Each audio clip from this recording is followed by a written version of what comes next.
Question. According to the Black Lives Matter website, the Supreme Court's Roe v. Wade decision opens the door to statewide bans and subsequent rulings that will harm Black people disproportionately. Since the Roe decision in 1973, 19 million Black babies have been aborted, which is nearly half of the current Black population in America. How can the organization that insists they have the authority on protecting Black lives also claim it is detrimental to Black people to have restricted access to a procedure that has ended 19 million Black lives? Right.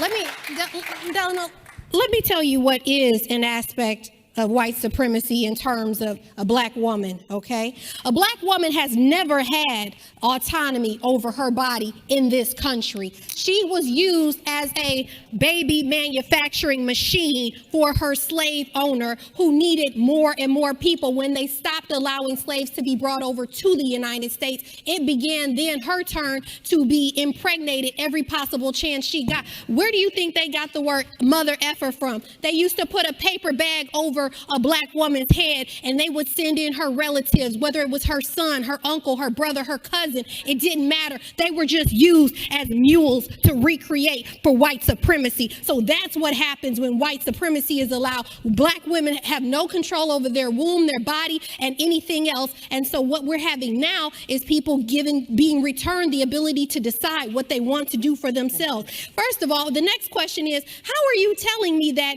Black people are disproportionately having abortions when it's illegal to even collect that type of information at an abortion clinic? You are not allowed to collect whether a woman is Black or white and whether she, how many abort. That's something that is, you don't even have to answer those type of questions at a clinic. You can choose to, but that is not mandatory. So even the information that you have is skewered. There is no fact in that. So that's issue number one. The facts are false. But two, we're getting back to the fact that maybe Black Lives Matter was co-opted. Maybe somebody infiltrated that organization and they made the goal of it to be LGBTQ and all this other stuff that had nothing to do with the original goal of Black people standing up and trying to ask for humanity in this country. That's fine. The point still remains that a woman has the right to decide what she wants to do with her body, her life, and that is her choice. And that is something that she has never had in this country. And now we are definitely seeing that being brought back. I just want to ask Reese, as a Black woman, if she had autonomy over her body when she cocked her legs up and got that baby in her stomach. Okay, we're going to just go ahead and say, no, absolutely not.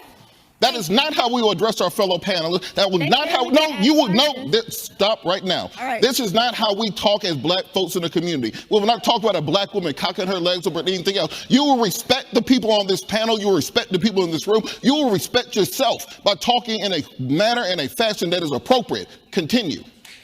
Okay. I would like to ask Reese, as a Black woman, I mean, you got to spread your legs, don't you? I mean, that's what I thought. As a Black woman, did you have autonomy over your body when you spread your legs and got that baby in your stomach? So we can talk as proper as we want to, but the truth is you decided to have children. And so what I want us to stop I'm going to interrupt you. You got 7 seconds, but let me just go here. About the fact that Black women don't have the ability my to fiance have and I met. We sat down after being engaged and wrote down a list of 4 names that we wanted to name our children after his mother and his grandfather and my grandmother. We decided to plan a family. That is a decision that I, a woman who's 30-something years old with multiple degrees and several abilities to secure herself, decided to do by planning a family with her fiance. But guess what?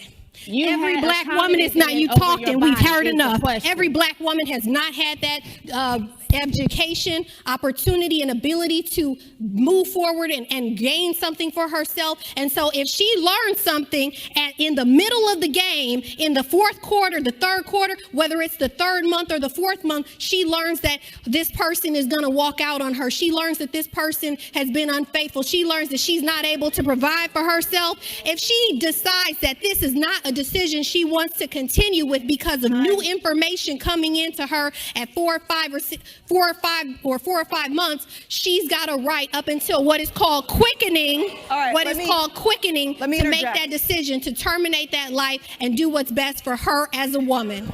Let me interject. Hold on. So just to be clear, you're asking literally, does she have autonomy over her body because she had the choice to? Her point was black women have never had the ability to have autonomy over our bodies, and that is a lie. This is not we're not in color purple days where Mr. would just climb on top of us and do his business. This is 2022, and women have the ability to decide yes or no. I want to have sex or I don't. I want to take birth control or I don't. I want to have this baby or I don't. So we need to stop telling these lies as if we just happen to fall on a penis and get pregnant. That's not how it works. We actually have the choice to do that. And I don't care how Reese decided to sit down with her fiance, whether they married or any of that. I want us to stop telling lies. And as someone who is a product of rape, since Robert wanted to shut me up, as someone who is a product of rape, my mother was raped at 14, walking to cheer camp. I am that baby. So when y'all sit here and talk about something that is less than 1% of all abortions, as if that is the reason why we have abortions, that is not the truth. And I want us to stop lying about it. And I want us to be honest. And I want us as women to be responsible and have accountability and stop trying to blame everybody else for what's going on with our bodies. We have the ability and the right to choose. And that's just what it is.